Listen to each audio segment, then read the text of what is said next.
Yeah.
Yeah, let me talk to him. You want me to break that? Can I break it? Can I break you up, sir? Or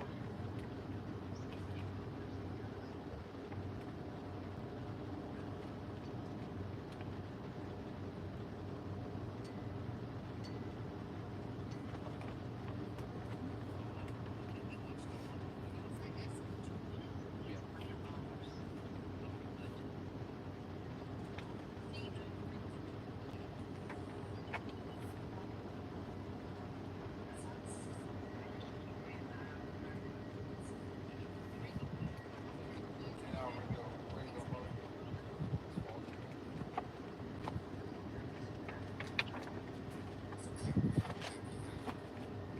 Gary, how are you, brother? Doing all right, brother. Trying to hang in there, man. Hang in there. K9, Ringo. Where's the request? There we go.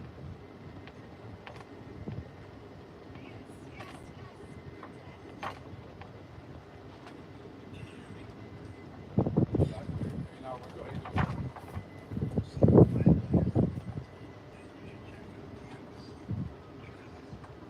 So,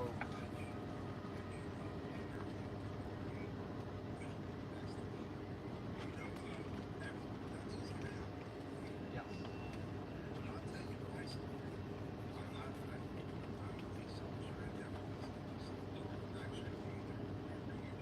Yes, sir. Well, thank you for your service, sir. I just want to let you know I have a lot of friends who are police officers.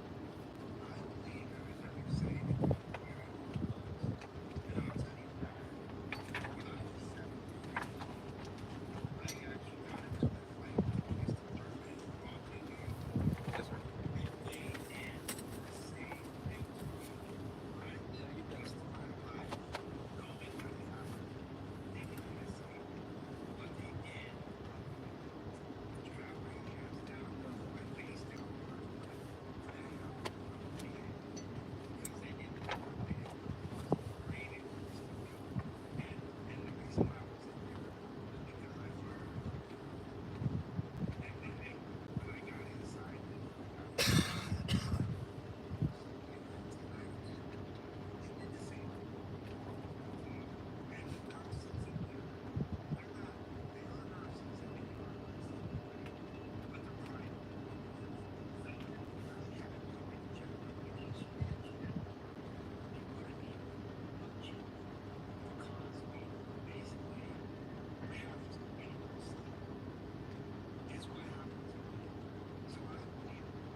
fraternity has not released a dash camera to the community.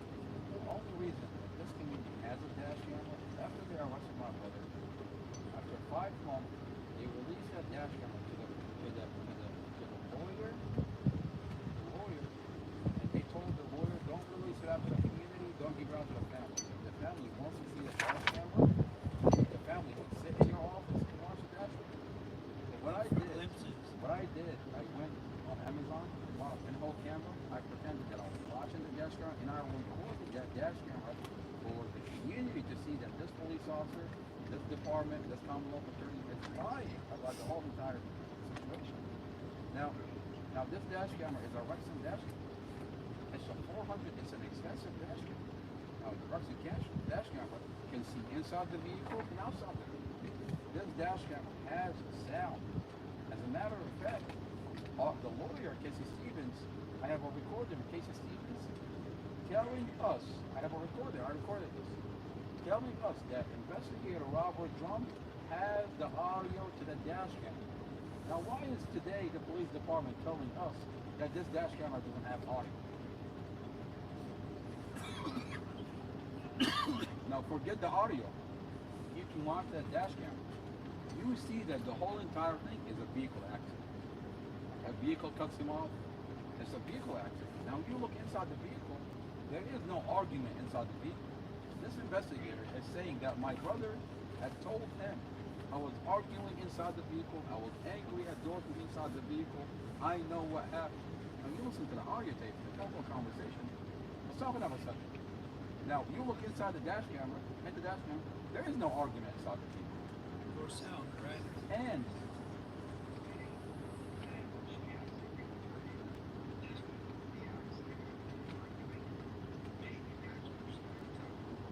wait, what happened?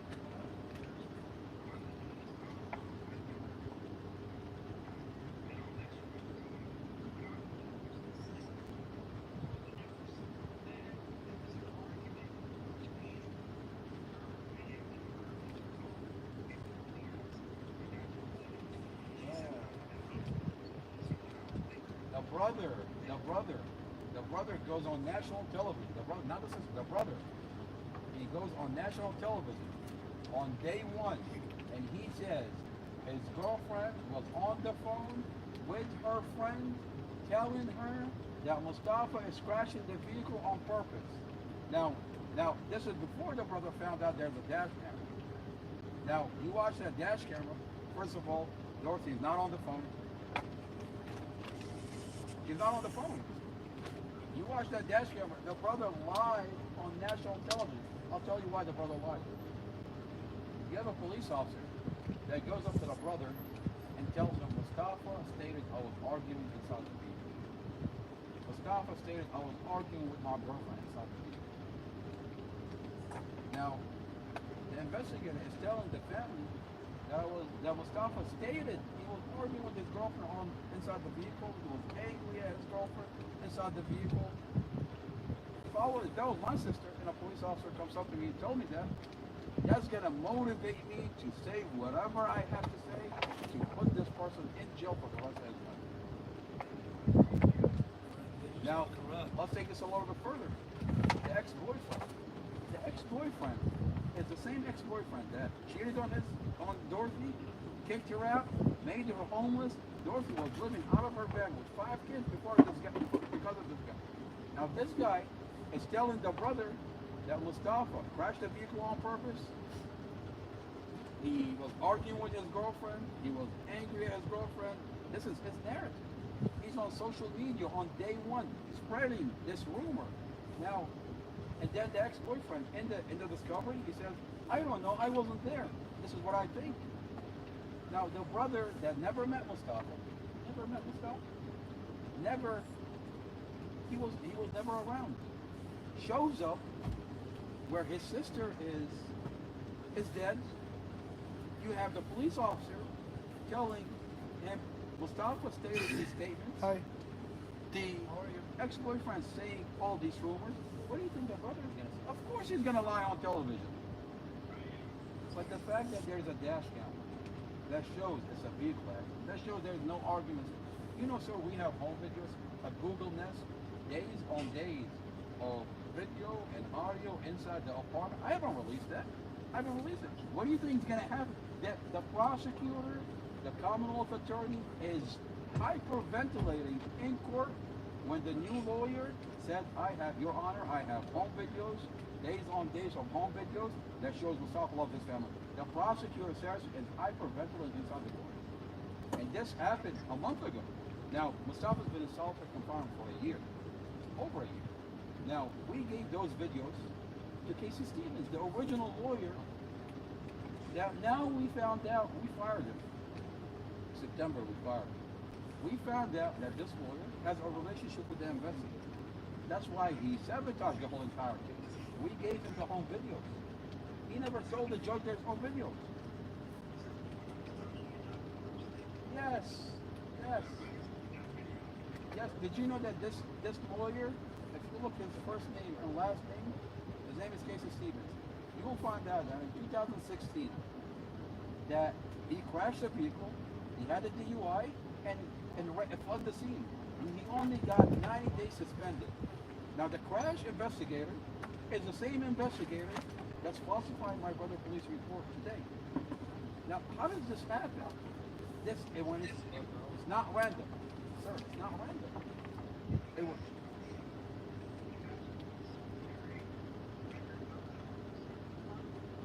investigator Robert Trump? I didn't know. I've never asked. I don't even know what that means. Because what that's going to do, you can do it as a surveyor. You can ask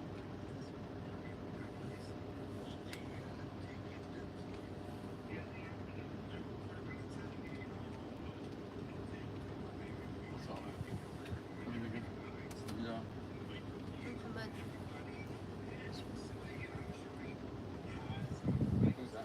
You have no idea how happy I am that you're here, sir.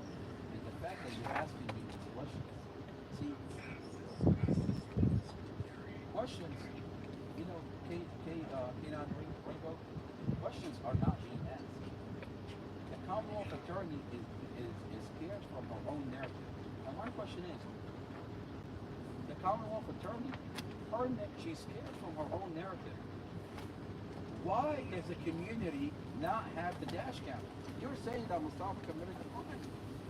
Why do I have to go, the brother, the extra mile, to go on Amazon, wear a body cam, go into the lawyer office, and then record the camera and then release it to the community? Why can't you release the dash camera? If you're saying, my brother, if you're so scared, I'll tell you why she's not releasing the dash camera. Because once you watch the dash camera, the H4K HD dash camera, you're going to see that she's lying.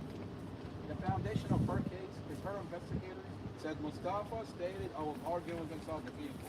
I was angry at my girlfriend inside the vehicle. That this is a domestic violence issue.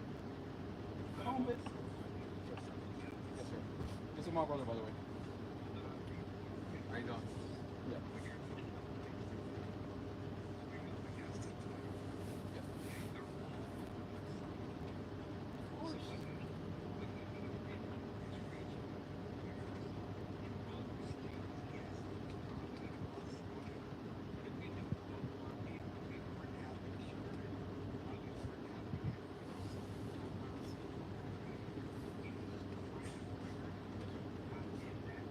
I appreciate you, brother. So we already have a lawyer, and we're working. Yeah. So he actually went on the news. This lawyer, we retained him about a month and a half ago, and this lawyer he's out of the area. So we're working on the GoFundMe. Every time we set up a GoFundMe, the police department or whoever, they shut it down. So what we are doing right now, we're collecting funds for my brother's legal fund through Cash App. And I have it posted on my page. If you want to donate, you donate to Quantico Mechanics, and that money is going to my brother's legal fund. Okay. We found a lawyer.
It's a private jail. Yes, they're sitting there laughing, laughing.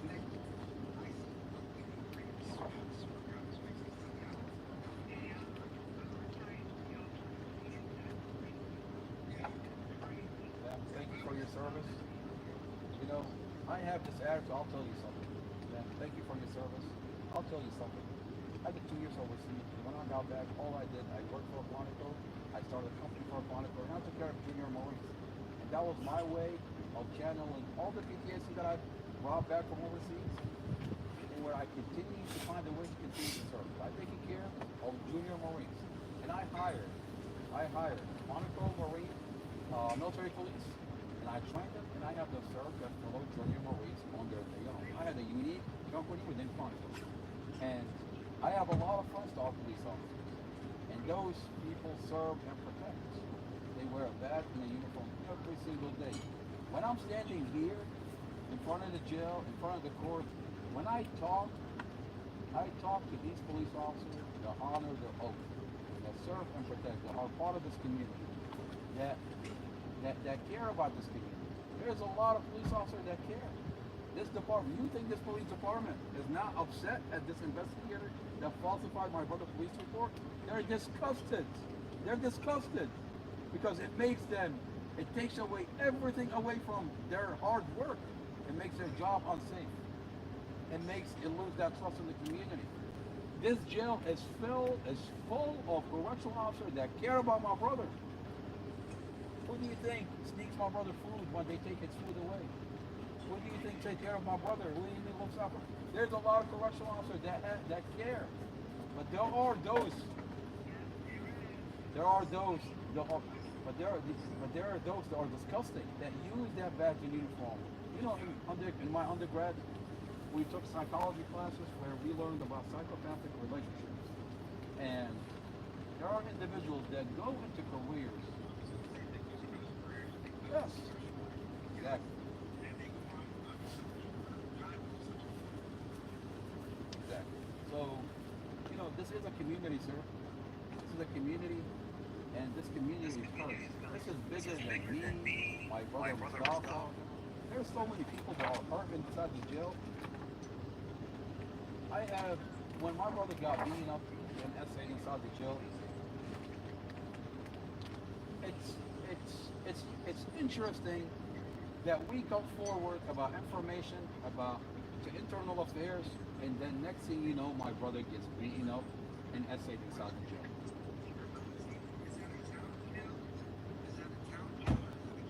County jail. It's a private jail. It's a private jail. It's a county jail. It's a You know, they beat my brother, they essay my brother in retaliation to us having evidence going to internal affairs. I get that. I understand. Okay? You're a police officer. That's exactly what we did. And not nowhere.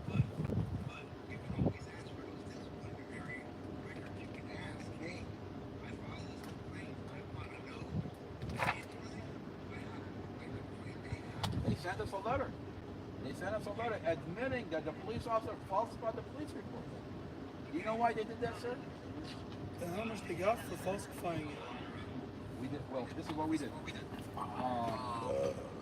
I sent it to NBC4 and NBC4 report on my brother's falsified police report, and it was on NBC4 a month ago. I see that, but you know, Exactly. My question is, if you found out that the investigator had falsified my brother's police report, why does the investigator still work for the police department? And why is my brother still in jail? Okay? You know, my brother has exonerating evidence that if he takes a stand today, he's going to come home. But his trial is in December. We're okay waiting for the trial. We're okay. Okay? It's a corrupt system. My brother should be out right now. They found out that his police report is falsified, he's got exonerated. But this town is so corrupt that they won't release you even when they found out the police officer falsified the police report. He has a lawyer, he's on TV. His lawyer, by the way, he was on NBC4. Okay? Telling this community what this department is doing to the problem. It's a good lawyer. Okay, and I'm going to be really honest with you. I pray on what's happening because this is an expensive lawyer, and the old lawyer took all of my money. The old lawyer stole all of my money, and to find out that he's in a relationship with this lawyer, protected, he took all. This is a simple family. This is a family that didn't have a lot of money to begin with. And then you find a crook that takes our money, sabotage the case. I pray on everything that's happening. The community is going to. Yes. I'm sorry. Okay, so the embassy. We went to the embassy. We're in communication with the embassy. The embassy has its own legal staff that can put pressure on the Commonwealth attorney, that can put pressure on the jail. So we served overseas. We served specifically in Iraq. We're originally from Iraq. Now, my dad is an Army contractor. I did 2 contracts in Iraq. So we have a very good tie with the embassy. Very good tie with the embassy. So we're in communication with the embassy. So, but unfortunately, when you're dealing with the embassy, it's a very slow process. In the meantime, they're beating up my brother. Sir, they beat my brother. A civil rights attorney went in, took pictures of my brother. When was it? Yesterday? Day before yesterday. What? The civil Friday. rights attorney. Friday. Friday. She drove 3 hours. She forced her way into the jail. She went in, took pictures of my brother, came out and showed us those pictures. I don't have those pictures, but she took those pictures. She showed us. My brother is black and blue from head to toe, and they refused to give him medical. So this is a civil rights organization. They have their own internal process. They're moving forward, but it's a slow process. Okay. But it's a miracle. It's a miracle that this got documented. Because my brother got beaten up last year. That's taken inside the jail. We went to the Department of Justice. They assigned the FBI. The FBI protected and covered up for this private jail. They assigned the local FBI agent.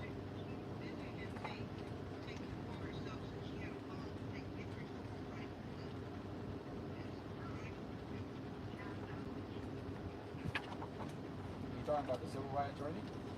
No. They have their own internal process. I know what they're doing. This is a big organization. They have their own internal process. They have their own press conferences. They have their own way of doing things. Okay. I understand what they're doing.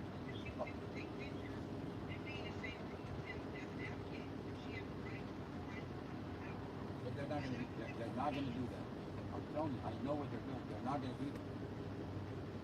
They're not going to do that. These civil rights organizations have like a chain inside of a chain. You have to go back, talk about what's going on, escalate it, then move forward. Now we're hearing that they're moving forward. But my brothers still have not gotten better. Are we supposed to wait until they get his body in a body bag? My question is, Prince William County Police, when we call them and tell them that we saw a picture of my brother black and orange, and then my brother was called from inside the jail, and the reports, there's a video. If you go on my page, there's videos where my brother is talking to the police officer. He's telling him, they beat me up, I'm hurt, I'm gonna die, I need medical. He's begging the police officer for medical, that they're refusing him medical inside the jail. And the police officer goes up to a correctional officer and tells him,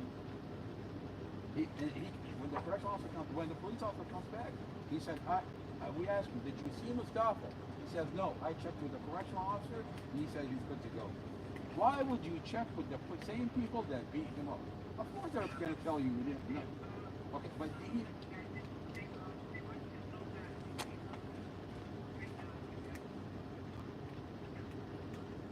what happened?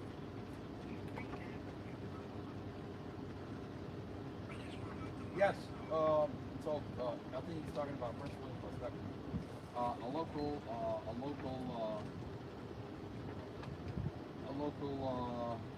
news outlet reported on us being reported on the story. So it's a small local outlet reporting on the story.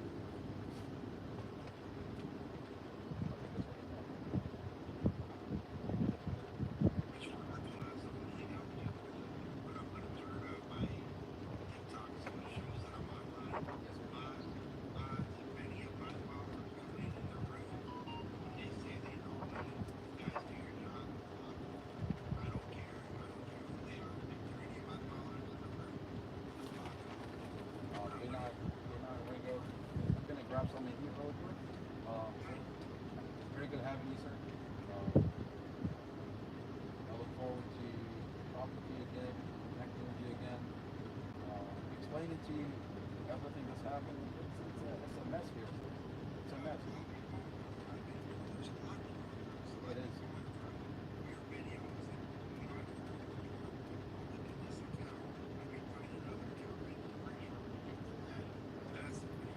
Yes, the original one is free MUSTAFA ALJAZAIRI. That's my account. Yes.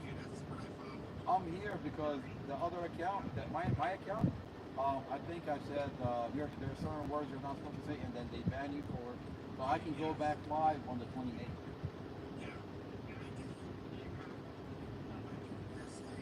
Yes, I hate. I can't even talk to you.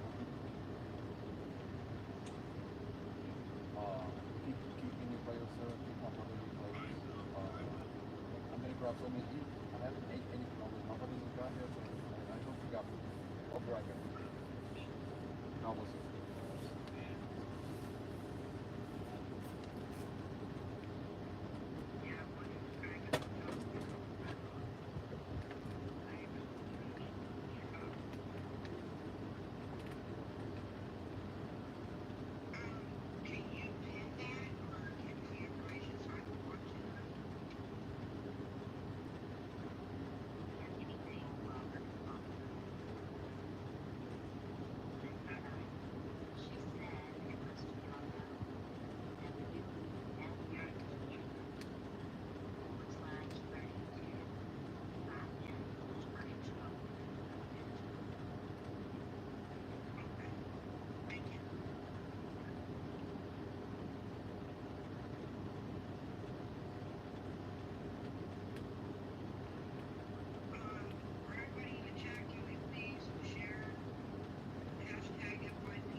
life still going?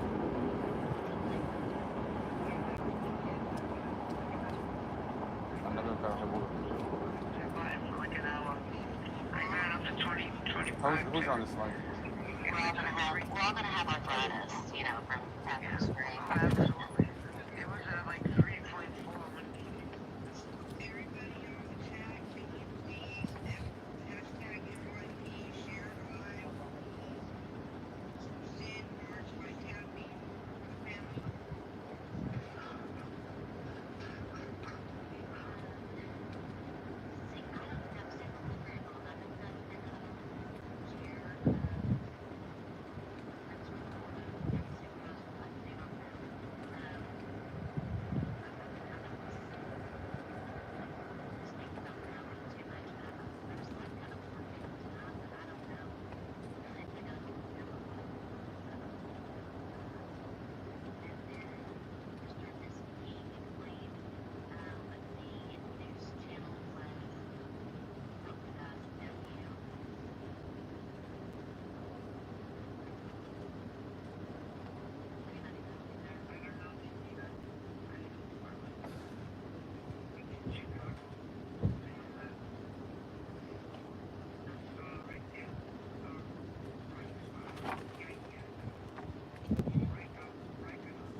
Huh? Huh? I'll show you so what? Savage out of the chat. Somebody named Savage. What? Everybody's saying get him out. Savage. He's trolling the chat. He's trolling chat?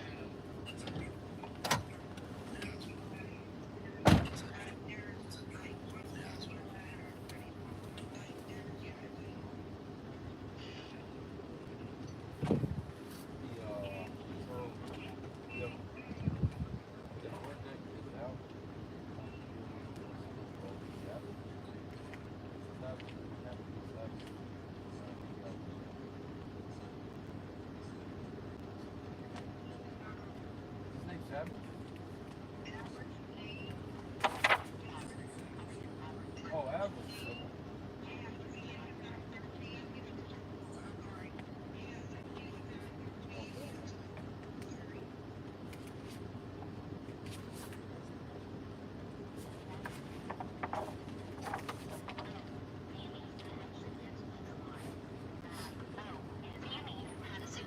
I got it, bud. Huh? You sure you got it? Yeah, I got it. Thank you. I think this one's gonna fit. I'm not sure.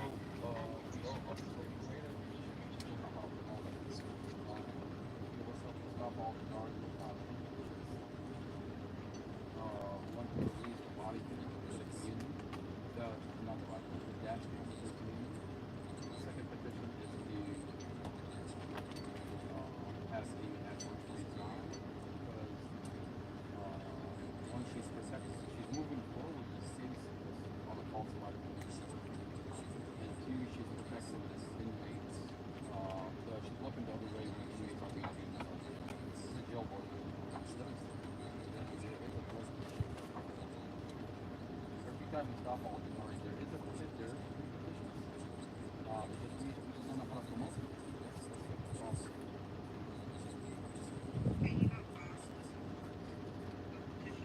Oh, you're talking about this? No, I thought you were talking about the online. That's where they came in.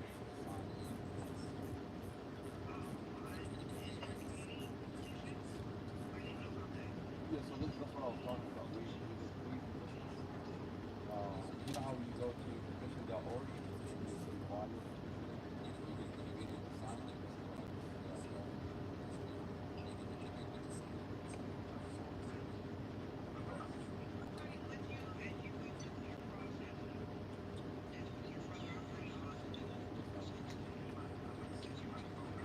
Okay.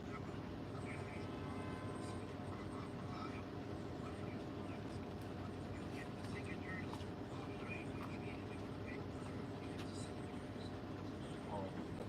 Yeah, I'll look.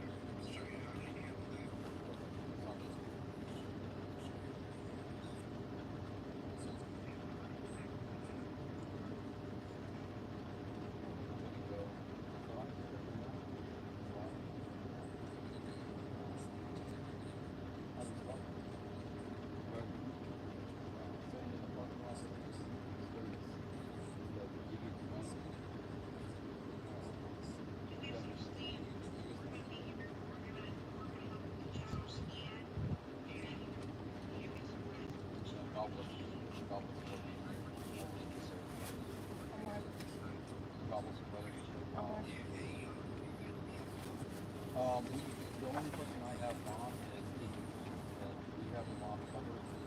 I appreciate you want to be a monster, but I just have two people to offer. God bless you.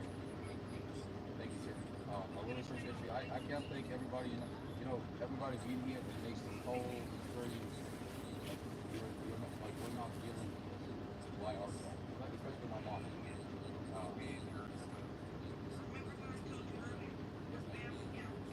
God bless you. God bless you.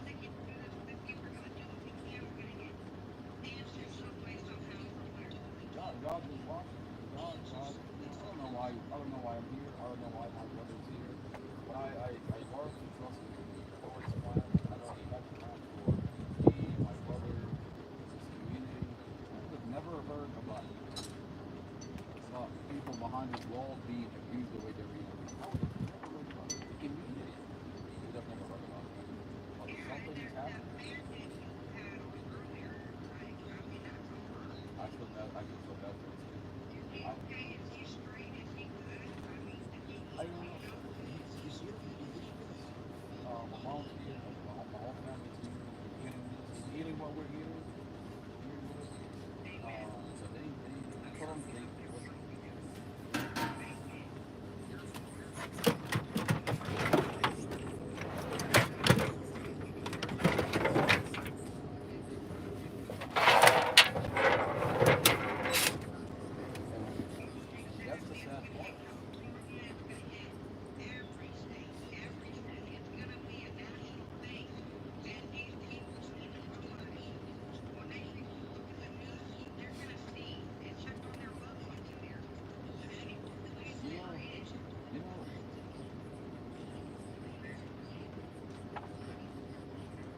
I'll tell you, this community needs a lot of people.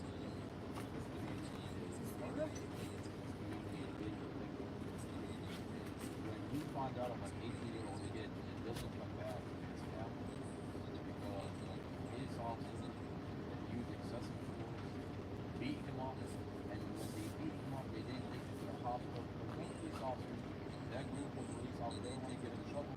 They take him to the county jail. In the county jail, that kid is being denied medical. Then a correctional officer is seen by inmates that finished the job. You've got a big problem with this community. And when you find out that this is not the first time that it happened, there's 5 other individuals that are unalive the same exact way. And it keeps happening. And every time it happens, this jail has a relationship with the police department. The police department is a working relationship. When they beat people up, they don't take them to the hospital. Excessive force, every now and then, you gotta take it out. They don't, you can, see the thing is, it's not. Well,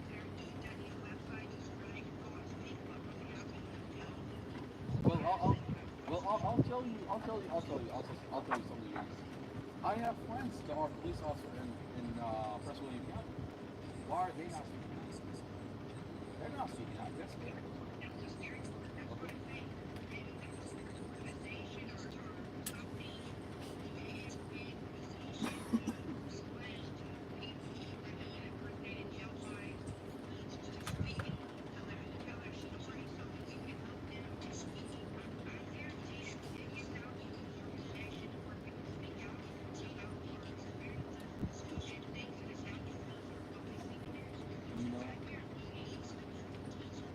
You know how it's gonna get out?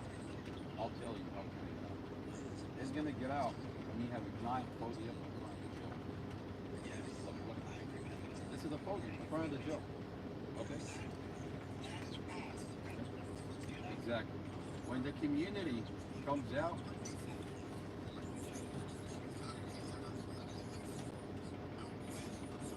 so Gary, when the community start coming out to this parking lot and start telling their stories, that's when it gets fixed.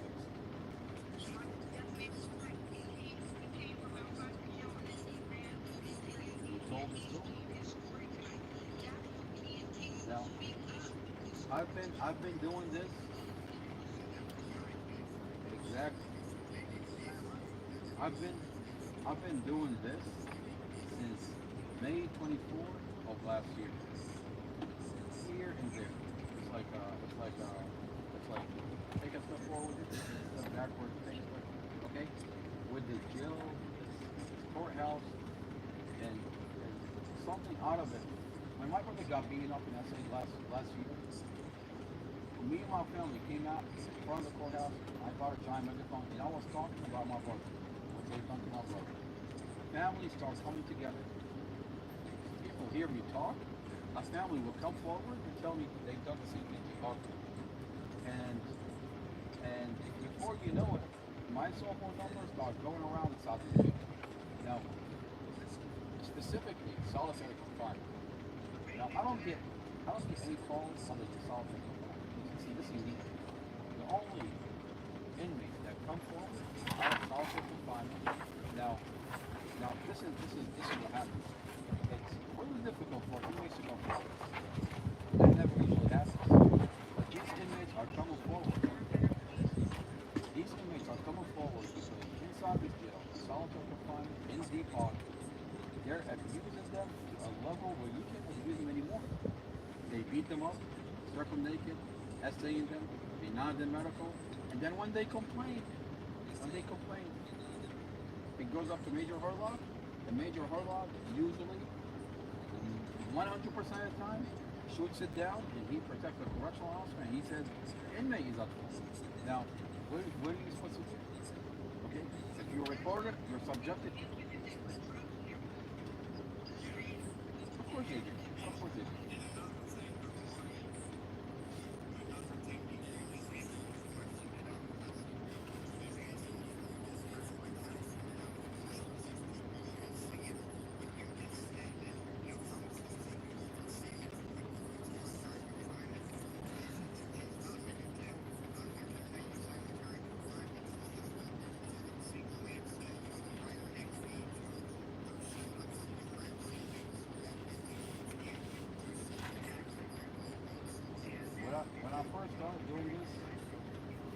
when I first started doing this, I would, an inmate would call, and I would record the conversation. I would record the conversation, and I would take it. I would record it, and I would take it to an FBI agent that got assigned by the Department of Justice to investigate my brother's being in that same subject. And I would supply her with that information. And then I had multiple inmates.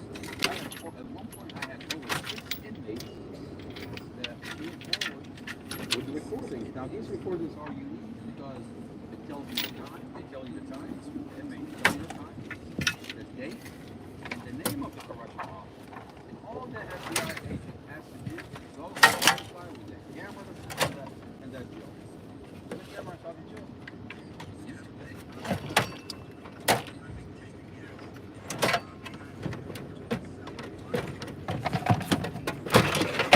They have a camera. Now the FBI verified that they saw the CCTV for my brother, and they saw after the beating, that my brother up. They saw on the CCTV that my brother was carried.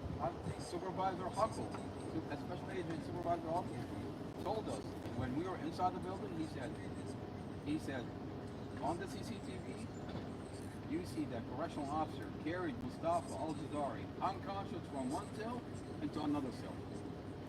That's what he said. It's his own words. Now, why were we not showing that CCTV from that day? And instead, he shows us a still image of the CCTV. The next day, after the beating, he's like, look, your brother's okay. What? Now, they don't have body cameras. They don't have body cameras. They do not have body cameras. Now, I'll tell you something even more interesting. Why is the FBI threatening me and threatening my brother Muhammad not to supply her with evidence, recordings about inmates getting beaten up, essays, and denied medical inside the jail? I thought her job was to investigate. Now, you're investigating. If I'm giving you evidence, isn't this helping you finding out this is systematic abuse inside the jail? Especially if the same names of the same correctional officers are implicated in beating up, essaying, and denying other inmates medical. Isn't that, wouldn't you want that information? But when you don't, and you threaten the person that's giving you that information, there's something wrong. And I'll make the story short for you. That FBI agent is a local FBI agent that got assigned by the department. It's a local FBI agent that protects this jail. This is a private jail. Someone owns this jail, and they have paid off the FBI agent. Why do you think she's not investigating? Why do you think she's not interested in hearing recordings from inmates that are coming forward? And she said it's not her job. Now, if it's not your job, you're the FBI agent that's assigned by the Department of Justice. It's not the police department's job. If they don't have jurisdiction into the jail. The jail is policing itself. And is allowed to police itself. The jail is policing itself. It is allowed to police itself. The jail board members. And I tell you, the jail is policing itself because the jail board members is the jail board member. We went to the jail board members. We supplied them with audio recordings back in December. We told them about correctional officers, abusing inmates, blah, blah, blah. They didn't listen. The jail is policing itself because the jail board members are the Commonwealth Attorney, Amy Ashford. It's a conflict of interest to have Amy Ashford, the Commonwealth Attorney, as a jail board member that looks into the abuse. So the same person that prosecutes the inmates is the person that's protecting the inmates. It doesn't make sense. It's in her best interest for these inmates to be abused. Because when they're so badly abused, when you give them a plea deal, they're begging you for the plea deal to get the heck out of there. Or they're not going to be competent enough after you abuse them. I mean, you put a kid in solitary confinement for a year. You saying this kid, you beat him up. You really think he's going to be able to stand the trial? Take a stand and testify? It's in her best interest for these people not to be abused. So it's a conflict of interest for her to be a Commonwealth Attorney on a jail board. To look into the abuse. You have the sheriff as a jail board member. You have the superintendent then you have the chief of police. Now we know that the police would beat you up. They won't take you to the hospital, not to deny you medical. No, because it's going to get documented once they give you medical. So they take you to a jail that they have a relationship with correctional officers that will cover your window and wait until you heal. And if you heal, good to go. And if you're unalive, then they'll just say you was found unresponsive, unalive because of natural causes or drug related. The script is the same exact script for 6 people in charge of jail. All within the past 2.5 years.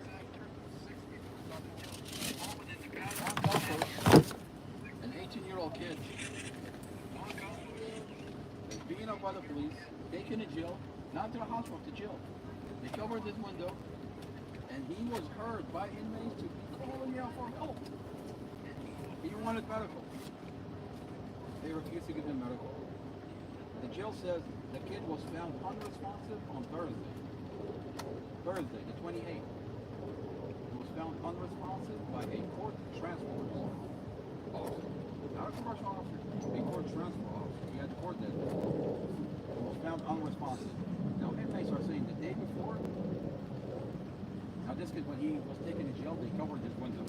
Now my question is, why doesn't he have a mugshot? Why wasn't his window covered? What's an 18-year-old kid that has no criminal background doing in solitary confinement with a covered window and supposedly, allegedly, you are arresting him for possession of a blue pill?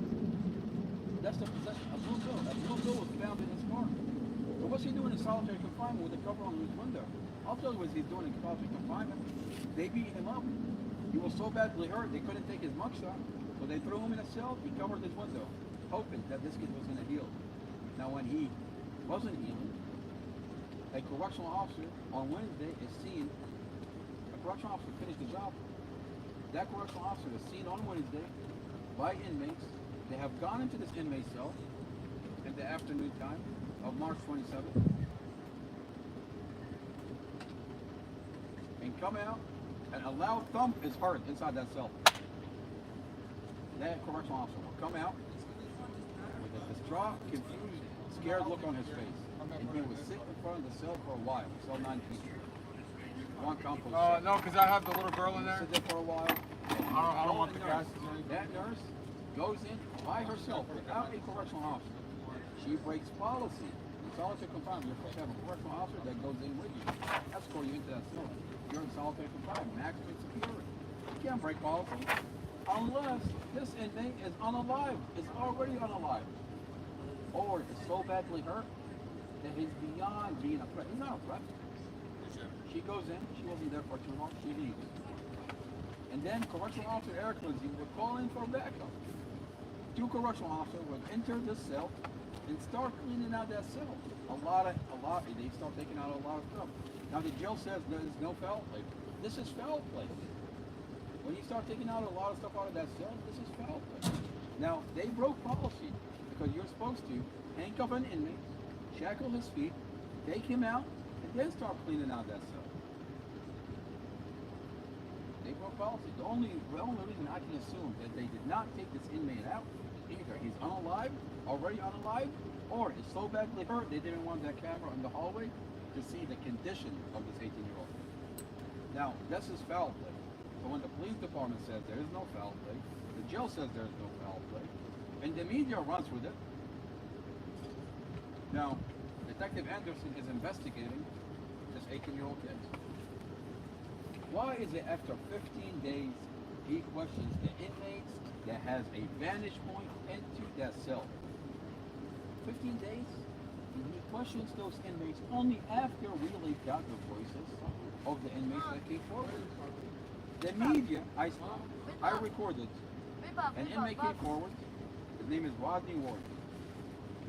I recorded his voice, I connected Rodney Ward with the stepdad of Juan Campos, the 18-year-old kid, and I had them talk.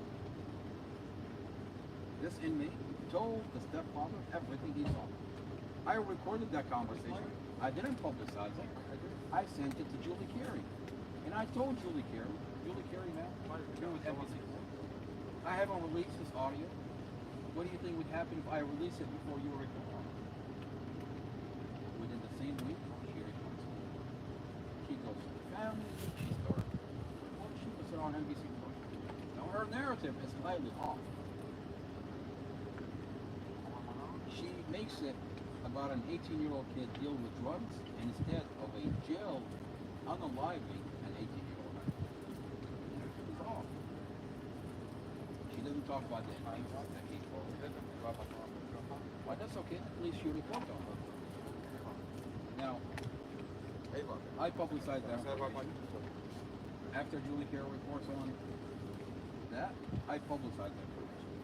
Now, why is it only after we publicize the voices of the inmates, Detective Anderson is now questioning the inmates? He knew where those inmates were. Now, Detective Anderson, key witness is my brother. One of those inmates is my brother. Now, Detective Anderson will Prince William County Police. I know you sit on this chat and you don't listen. I know the police department is listening. For God's sake, I'm sitting in front of the jail for the past 6 days in the parking lot. Prince William County Police was rolling every half an hour. Now, my question to you, sir, is Detective Anderson, one of your key witnesses is beaten by correctional officers where he's black and blue from head to toe after you questioned him about the 16-year-old kids. And you're nowhere to be found? You don't even come here? You don't talk to my brother? You don't check on my brother? What's really happening here, sir? Are you part of the cover-up? Are you trying to make my brother disappear so he doesn't talk about what he saw?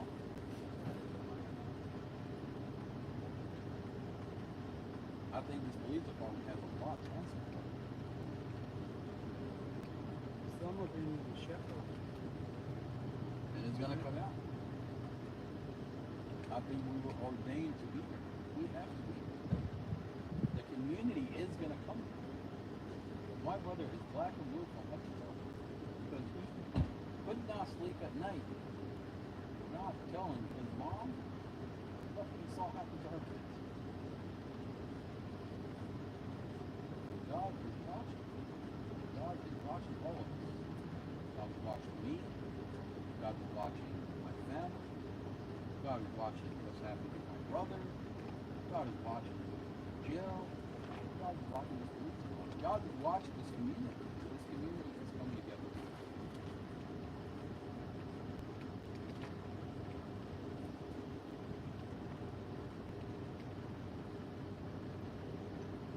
So Lord God bless you.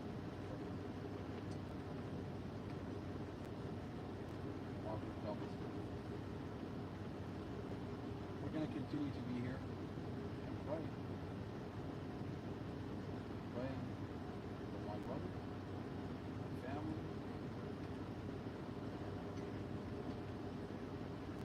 Other victims, inmates that are being abused.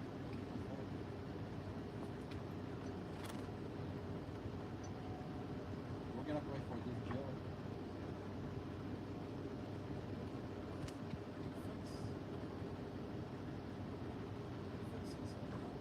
They're in our community. This jail is in our community. I don't care if they're making money. Just don't unalive my brother. Don't unalive our kids. Fix what's happening. Intentional, unintentional. I have an audio recording of the jail board members, which is the highest authority that oversees this jail. That oversees this jail. Every 2 months, they have something called the jail board meeting. It's open to the public. Everybody can go in. Every 2 months, you go in. If you have any problem inside the jail, you go in and talk about it. You've got 3 months. Now, in December, we went to the jail board meeting, and we talked about my brother, and we talked about the other 9 inmates that come forward about abuse inside the jail, about being essayed, being denied medical, being inside the jail on the hand of a correctional officer. We talked about the 5 inmates that were unalive on the hand of a correctional officer. Our families are grieving. Now, the jail board members, they were supposed to discuss be brought to them and tell us in their closed meeting after they discuss it. They were supposed to tell us how they're gonna fix it, what they're gonna do to fix this issue. Now, when I go to the jailboard, I usually have a cell phone in my hand. I'm recording, video recording, and I usually have a cell phone in my pocket, audio recording. Now, in the meeting, after I got done telling my 3 minutes, the cell phone fell out of my pocket into their room. So when I left, when everybody left, my cell phone was still in that room recording in their closed meeting. Now, what I heard in their closed meeting is disturbing. It's disturbing. It's beyond disturbing. You hear the Commonwealth Attorney, Amy Ashworth, the Sheriff Glenn Hill, the Superintendent, Peter Maliras, they're having a conversation. It's on recording. Amy Ashworth says, who are these people? The Sheriff Glenn Hill, gets frustrated. He's like, you know who they are. You know their case. Superintendent Peter Maliras, he said, I don't care. I don't care. I'm just tired of them. I don't care if they're white. He said, I don't care if they're white. I'm just tired of them. You don't care if they're white? You're just tired of them? And then the sheriff tells him, that's what they say. Whatever we said, that's what they say. And the superintendent agrees with him. He's like, yeah, that's what they say. Superintendent Peter Maliras, your attitude is the reason that we have an 18-year-old kid inside the jail unalive. We told you, and the rest of the jail board members, Amy Ashworth, Commonwealth Amy Ashworth, we told you about Correctional Officer Eric Lindsay.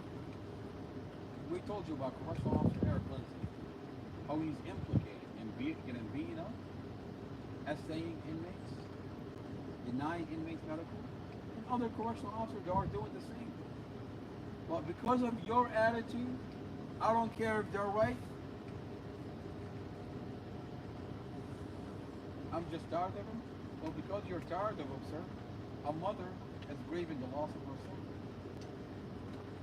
My brother is black and blue from head to toe. There is blood on your hands. Commonwealth Amy Ashworth, Chief of Police Peter Mishka, Superintendent Peter Maliras, Sheriff Glenn Hill, there is blood on your hands. And we sit here today in front of your jail, in the parking lot, where there is a giant podium as a platform for this community. And the community is going to come. They're going to tell us. You don't think you're going to see Mom Campa's mother on that podium? You're not giving her answers. You're not giving her the body cam. You're not giving her the CCTV from the intake. You're not giving her the CCTV from inside the jail. What do you think the mother is going to do? Her kid's face is bashed in. His nose is broken. His face is bashed in from a beating. He's got a giant knot on his head. And the jail tells that mother that your son died, your 18-year-old son died out of natural causes. You know what I'm saying? You don't think you're going to see the mother behind that podium talking about what your jail did to her son? Just wait. This community is voted. It's tired. It's watching. It's wide awake. And the Lord is going to put a stop to it. And we're here today. It's not random. There's nothing random about this. We've been camping out here for the past 6 days. My brother is black and blue from head to toe. Breastfeeding. County doesn't even send him to ambulance. The jail doesn't give him medical. God himself is stepping in.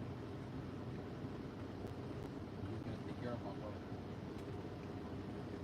The civil rights attorney went in, took pictures of my brother. We have proof.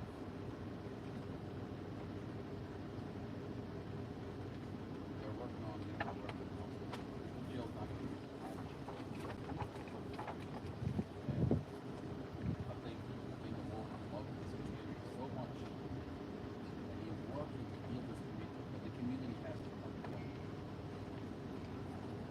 God has given this community a chance to heal, come out, talk. 18-year-old kid could be anybody. Not an isolated situation. Not an isolated incident. Other people, other things.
I'm sorry.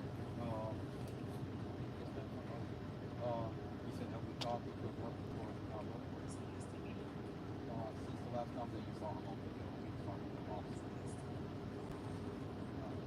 He's calling out for help. The police officer is like, I gotta talk to your family, sir. I gotta talk to your phone. My brother's telling him I need medical. I'm here for my life. He got hurt. Blah blah blah.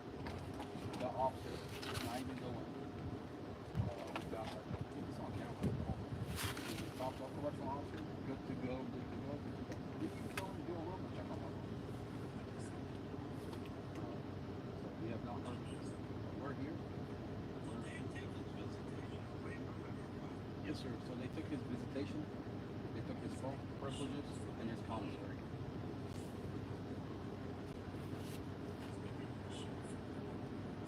He's been in solitary, for over a year. And I'll tell you what they're doing here.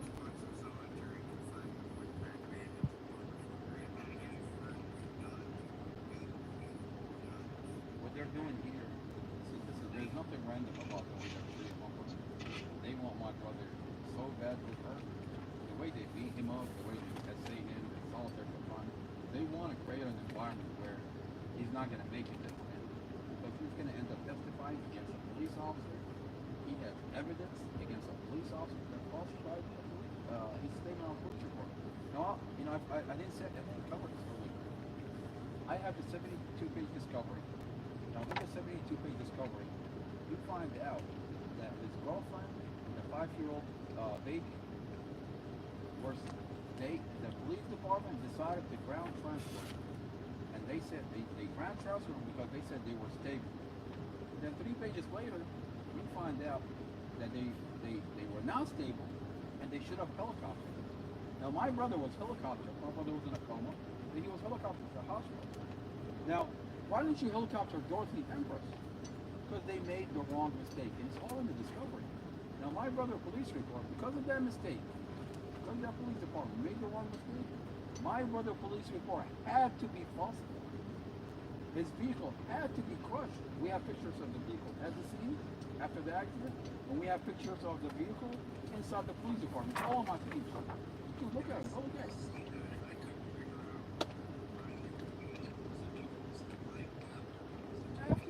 After said they extracted everybody. When we asked the lawyer at the time, he said the police department tells them to extract everybody out of the vehicle. They're already extracted. What do you look?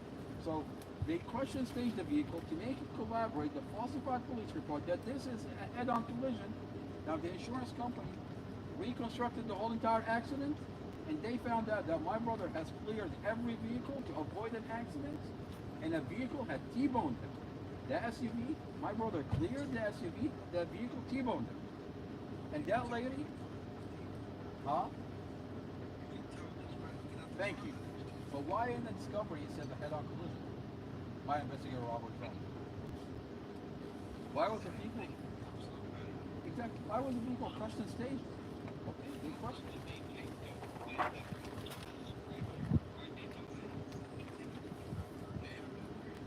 They have it at their yard. Exactly. At the police department.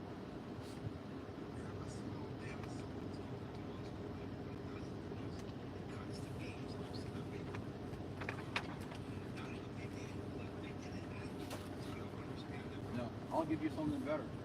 What do you think would have happened if Mustafa's police report was not falsified? If his vehicle was not falsified? If his dash camera was not hidden from the community? Or specifically, her family? You don't think her family would be suing the city right now? To avoid a lawsuit, a Mustafa, a Middle Eastern man, police had to be falsified, his dash camera had to be hidden, and his vehicle had to be crushed and staged. They undermined this community so bad that they thought this community is so racist that they're not going to ask or think twice about a Mustafa. That's how sad these people are. The thing is, this community is one of the most beautiful communities, and these people underestimate this community. They don't understand this community. Well, it's all coming out. You know, when we went to the jail board meeting and we talked about Mount Carmel, 500,000 people saw the video and supported my brother. The Commonwealth Attorney wrote a motion. She said, in her motion, she went on a rant, like rambling. She wants to sequester the jury. She didn't want anybody to find out who the jury is. She said 500,000 people support Mustafa Aljazairi on the videos when he went to the jail board meeting. Why are you upset that 500,000 people saw my brother's story? What are you scared? If you're so comfortable charging a man with murder, why are you scared that people are hearing my brother's story? What do you have to hide, Commonwealth Amy Ashworth? Chief of Police Peter Newsom? What does this police department have scared? Why are they so scared? But it's gonna come out. Now I don't know Dorothy's family. I don't know Dorothy's family. I've never met Dorothy's family. I don't know his family. This is my brother. This is a new relationship between my brother and Dorothy. Dorothy was living out of her van. She has 5 kids. He met her on Tinder. Our relationship started. They fell in love. They moved up in life. They got an apartment. And unfortunately, a vehicle accident happened. Her family wasn't around. Mustafa never met her family. Her family never met Mustafa. We never met her family. So when an accident like this happened, and you have a police department that's invested in falsifying Mustafa's police report to cover itself, to cover its mistake, it's a very sad situation. But the Lord is there because the Lord is going to connect the dots. It's going to work to let this family know that what this police department is doing, if this was your daughter, would you not be upset that the police department, that ground transported your 5-year-old baby and instead did a helicopter them? I would be upset. I would be very upset. Exactly. Exactly. The Lord has a way to expose things. We're all here for a reason. It's bigger than me, it's bigger than my brother Mustafa.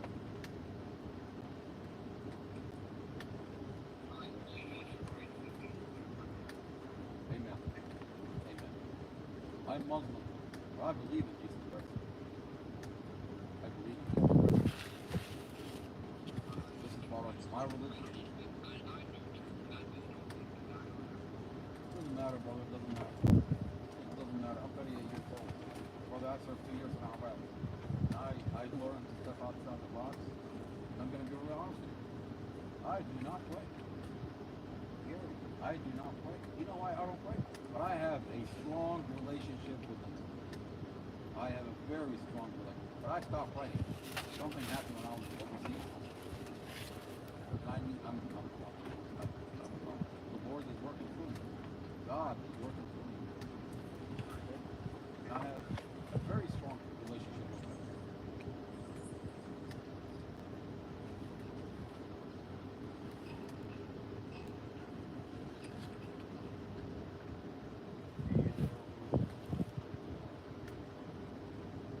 You gotta go, bro. You gotta go. You really gotta go, brother. Find yourself another life. Find yourself another life. Find yourself. Work on yourself.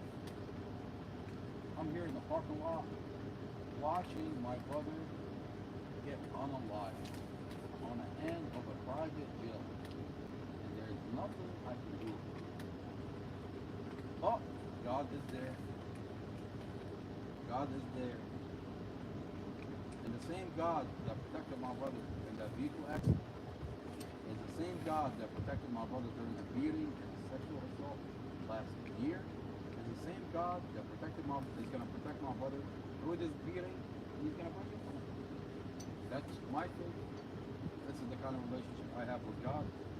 I'm not scared from this police department. I'm not scared from the jail. Okay, my brother is not scared from these people. He risked everything and came forward about an 18-year-old kid because he can't sleep at night, knowing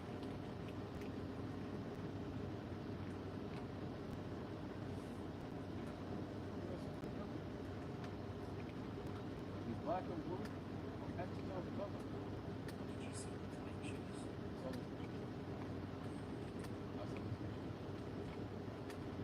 My brother's ears are black and blue.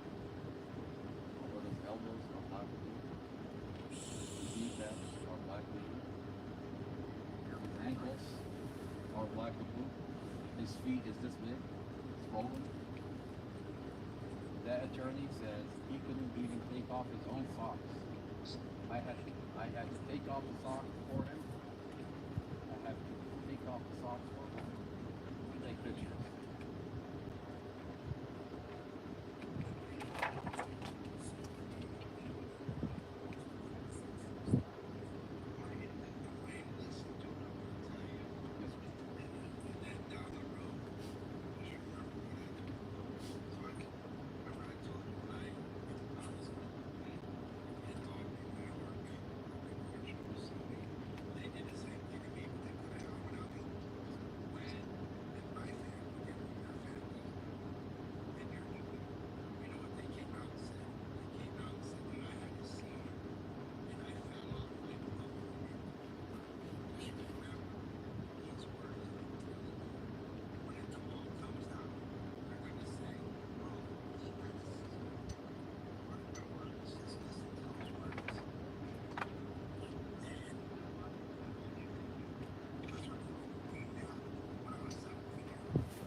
I know. I swear to God, I was leaving and then I got dragged into a question.